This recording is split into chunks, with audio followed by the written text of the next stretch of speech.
আজকের 11-এর এই দেখো আমরা আছে ইলেকট্রনিক কনফিগারেশন, মানে হচ্ছে ইলেকট্রন বিন্যাস নিয়ে আলোচনা করবো। ভালো ভালো 1 থেকে 30 খানা মৌলের 1 থেকে 30টা মৌলের ইলেকট্রনিক কনফিগারেশন আমাদেরকে শিখতে হবে। ভালো করে লক্ষ্য করো, এই ইলেকট্রনিক কনফিগারেশন নিয়ে একটু মনে লক্ষ্য করো। আমরা জানি কে কক্ষে ইলেকট্রন প্রবেশ করে মানে কোথায় প্রবেশ করে গো? কে কক্ষে মানে এসে, মানে 1s। এল এ প্রবেশ করা মানে 2s, আর এম এ প্রবেশ করা মানে 3s, 3d। এন এ প্রবেশ করা মানে 4s, 4d, 4f। এই তো। তাহলে প্রথমে s fill up 1s fill up হলে তবে 2s, 2s ফিল আপ হলে তবে 2p, নাকি? এবার দেখো, আমি তো বলতে চাইছি, আমরা অলরেডি আগে ক্লাসে কি শিখেছি? যে কোনো এস কক্ষ সর্বাধিক কয়টা ইলেকট্রন নিতে পারে? পি 6টি, কি রে চুম্মা রেখে না? ডি 10টি, এফ 14টি। প্রথমে হাইড্রোজেনের ইলেকট্রন বিন্যাস করছে, হাইড্রোজেন একটা। এটা কোথায় যাবে গো বাবা? হাইড্রোজেনের এই একটা ইলেকট্রন কোথায় যাবে? ওয়ান এসে থাকবে। কে থাকবে মানে কোথায় থাকবে? ওয়ান এসে। এইখানে দেখো, এটা এবার বলে যে এটা যুগ্ম না অযুগ্ম, মানে হাইড্রোজেন হচ্ছে এটা, এর অযুগ্ম ইলেকট্রন সংখ্যা কত? যতদিন বাঁচবি ততদিন মনে রাখবি যে যে উপকক্ষ সর্বাধিক যটা ইলেকট্রন নিতে পারে, সে যদি তটা ইলেকট্রন পেয়ে যায়, অযুগ্ম ইলেকট্রনের জন্য সে দায়ী নয়। না পেলে দায়ী। যে কোনো উপকক্ষ সর্বাধিক যটা ইলেকট্রন নিতে পারে, সে যদি তখানা ইলেকট্রন পেয়ে যায়, তাহলে অযুগ্ম ইলেকট্রনের জন্য সেই উপকক্ষ দায়ী নয়। মানে বুঝা গেল? এর সর্বাধিক কটা ইলেকট্রন নেয়? পেয়েছে কটা? তাহলে অযুগ্ম ইলেকট্রনের জন্য এস দায়ী। তাহলে এসে তাহলে অযুগ্ম ইলেকট্রন এস ম্যাক্সিমাম কটা নেয় গো? পেয়েছে কটা? তাহলে এখানে অযুগ্ম ইলেকট্রন সংখ্যা কত? এই জন্য হাইড্রোজেনের অযুগ্ম ইলেকট্রন সংখ্যা 1। যার অযুগ্ম ইলেকট্রন আছে সেই মৌলকে বলা হয় প্যারাম্যাগনেটিক মৌল। প্যারা, অযুগ্ম থাকলে প্যারা, আর জোড়া থাকলে ডায়াম্যাগনেটিক। তাহলে হাইড্রোজেন প্যারাম্যাগনেটিক না ডায়াম্যাগনেটিক? প্যারাম্যাগনেটিক। প্যারাম্যাগনেটিক মানে চুম্বক দ্বারা প্রবলভাবে আকর্ষিত হয়। চুম্বকের সামনে নিয়ে এলে সে আকর্ষিত হবে। তাহলে হাইড্রোজেন প্যারাম্যাগনেটিক, তাতে অযুগ্ম ইলেকট্রন আছে। এবার দেখো হিলিয়াম, চুম্বক বুঝতে পারছিস না? হিলিয়ামে 2, তাহলে কোথায় থাকবে? প্রথমে কোথায় থাকবে? আবার 2s কেন? হাইড্রোজেন তো আলাদা বলো, হিলিয়াম তো আলাদা বলো। হিলিয়ামের আবার শুরু হবে 1s থেকে, তাহলে 1s2। এখানে কি অযুগ্ম ইলেকট্রন আছে? কারণ এস যটা দরকার তোটা পেয়ে গেছে, অযুগ্ম নেই। তাহলে হিলিয়ামে কোনো অযুগ্ম ইলেকট্রন নেই, নাম্বার 1। নাম্বার 2 হচ্ছে জোড়া গেছে ইলেকট্রন, তাহলে প্যারাম্যাগনেটিক ডায়াম্যাগনেটিক? ডায়াম্যাগনেটিক, চুম্বক দ্বারা প্রবলভাবে বিকর্ষিত হয় ডায়াম্যাগনেটিক। দেখো এবার দেখো লিথিয়াম, ভালো করে বলো, সাগরিকা বলতো লিথিয়ামের কি হবে? কত হবে? তোমরা সাগরিকা নয়, 1s2। তারপরে বলো বলো বলো, ঠিক বলো বলো। 1s যখন ফিল আপ হয়ে গেলে কোথায় ঢুকবে? 2s1। কখনো এটাকে বলবি না 1s স্কয়ার, বলবি না। অঙ্কের ক্ষেত্রে স্কয়ার বলি, আমরা বলবো 1s2। আর নিচে লিখলে ভুল, কমা দিলে নাম্বারও কমা কমে যাবে। কমা দিবি না, 1s2 2s1। এখানে অযুগ্ম ইলেকট্রন আছে না নেই? কার জন্য আছে? কোন এস? 1s না 2s? প্যারাম্যাগনেটিক না ডায়াম্যাগনেটিক? কেন অযুগ্ম ইলেকট্রন আছে বলে প্যারাম্যাগনেটিক।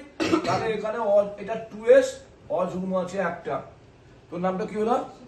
সুদীপ্তা। বলো সুদীপ্তা। বেরিলিয়াম 4, বলো ইলেকট্রন বলো, তোমাকেই বলতে হবে। 1s2 2s1 2s2 অযুগ্ম ইলেকট্রন কখানা না বলবে তাকে বলতে দাও নেই প্যারাম্যাগনেট ডায়াম্যাগনেটিক প্যারাম্যাগনেটিক ডায়াম্যাগনেটিক মানে চুম্বক দ্বারা আকর্ষিত হয় না বিকর্ষিত হয় বা সব শিখে গেছে আশা করা নেই যদি পরীক্ষায় প্রশ্ন পড়ে ওই লিথিয়াম এবং বেরিলিয়াম এই দুজনের মধ্যে কে কেমিক্যালি অ্যাক্টিভ মানে রাসায়নিকভাবে সক্রিয় কে এইটা পরীক্ষা করতে পারি দেখো লিথিয়ামে 2s এ কটা ইলেকট্রন আছে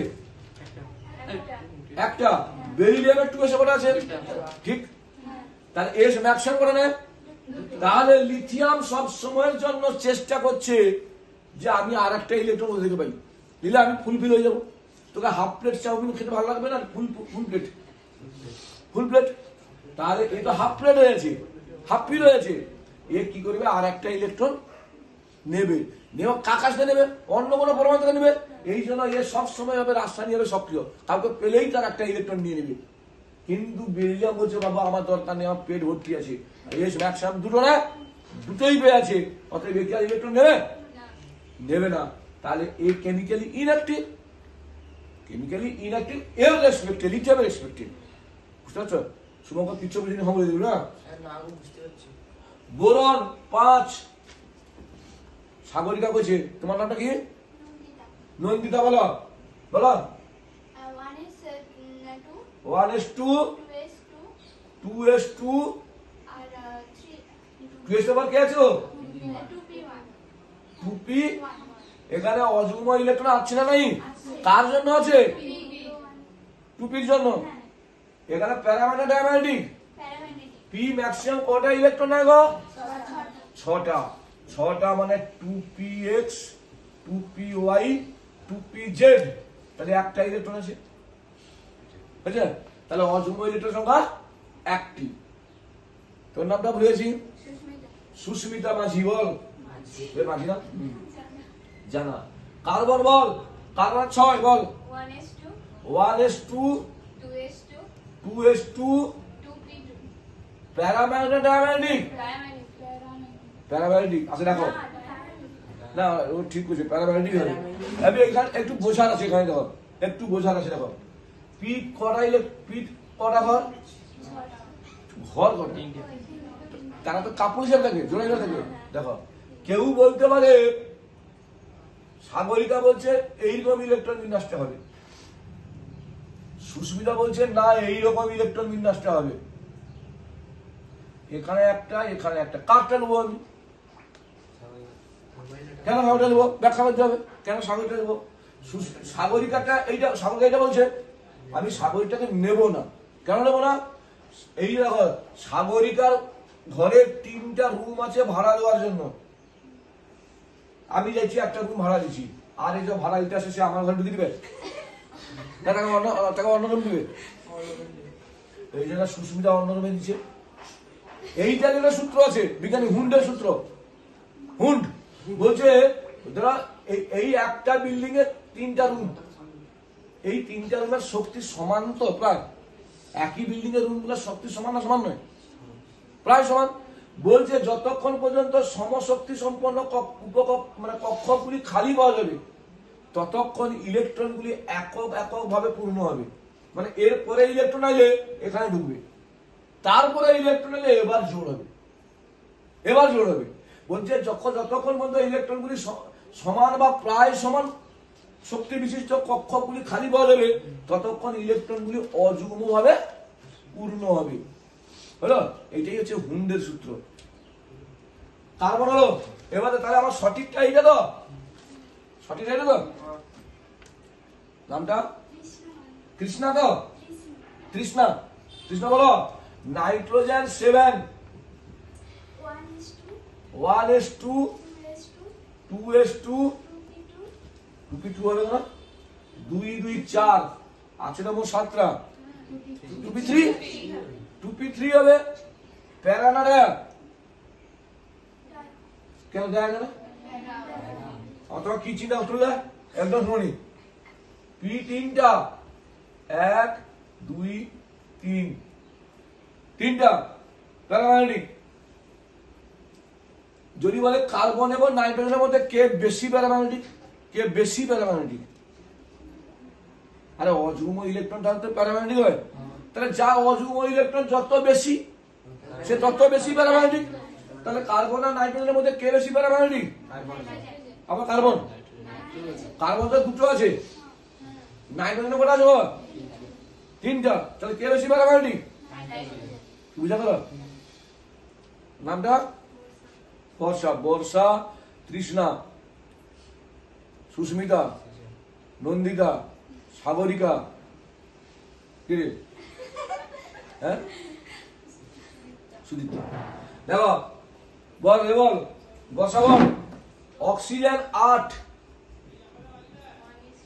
1s2, 2s2, 2p4। অযুগ্ম আছে না নেই? নেই, একদম অ্যাবসলিউটলি রং। দেখো পিতে কটা আছে? 4টা তো, 1, 2, 3, এবারে এসে জোর হবে 4। তাহলে অযুগ্ম আছে না নেই? তাহলে তুমি হচ্ছে নেই বলে কেন? প্যারানাটা অযুগ্মটা 6টা হবে, অযুগ্মটা 2টো হবে। হ্যাঁ, আমি বলছি তাহলে প্যারানাটা প্যারা। এবার দেখো সবচেয়ে ইন্টারেস্টিং, দেখো নাইট্রোজেনের চেয়ে অক্সিজেনে পি উপকক্ষে বেশি ইলেকট্রন আছে। নাইট্রোজেনের পিতে কটা আছে? অক্সিজেনের কটা আছে? 4টা। তবু অক্সিজেনের চেয়ে নাইট্রোজেন বেশি প্যারাম্যাগনেটিক। কেন? মন্দিরে এসে সেটি বুঝতে পারছো? তাহলে নাইট্রোজেন হচ্ছে পি কক্ষে 3টা, বুঝতে পারছো? পি কক্ষে 3টা, নাইট্রোজেনের পি কক্ষে কটা? 4টা। তবুও অক্সিজেনের চেয়ে নাইট্রোজেন বেশি প্যারাম্যাগনেটিক, কারণ তার অযুগ্ম 3টা, এর অযুগ্ম 2টো। এই জন্য অক্সিজেনের চেয়ে নাইট্রোজেন কম রাসায়নিকভাবে সক্রিয়। কেন বলতো? পি ম্যাক্সিমাম করে নেয়, এ পেয়েছে কটা? দোকানে গিয়ে আমরা বলি হয় ফুল প্লেট চাউমিন দাও, নাহলে কি বলি? তাহলে পি 3টা মানে হাফ প্লেট। আরে না ফুল প্লেট না আছে হাফ প্লেট, হাফের বেশি হচ্ছে দোকানে করা যেতে পারে। এই জন্য হুন্ড বলছে half field or full field configuration is more stable. একটা উপকক্ষে যটা মানে যদি সে হাফ ফিল্ড পেয়ে যায় সে স্টেবল, যদি ফুল পেয়ে যায় কথাই নেই, সবচেয়ে বেশি স্টেবল। কিন্তু এক্ষেত্রে এর মাঝে কোনো কথা হবে না। পি 4টা নিয়েছে, হাফ ফিলও নয় ফুল ফিলও নয়। এই জন্য এ রাসায়নিক এ চাইবে কি, হয় একটা ছেড়ে দিয়ে 3 করতে। ছাড়বে কাকে? ছাড়বে অন্য কোনো পরমাণুকে, যাকে দিবে তার সঙ্গে বিক্রিয়া করবে। নাহলে ও চাইবে কি 2টা নিয়ে ফুল ফিলতে, তাহলে দুটো পরমাণুর সঙ্গে বিক্রিয়া করবে। কিন্তু এই জ্বালা যন্ত্রটা নাইট্রোজেনের নেই, তাহলে আমাদের হাফ ফিল হয়ে আছে। পেলে ভালো, না পেলে সমস্যা নেই। এই যে এই না এই কথা বলবি, এইগুলো বলবি না, ভিডিওটা কাটে কাটে এখন বলছি। ফ্লোরিন,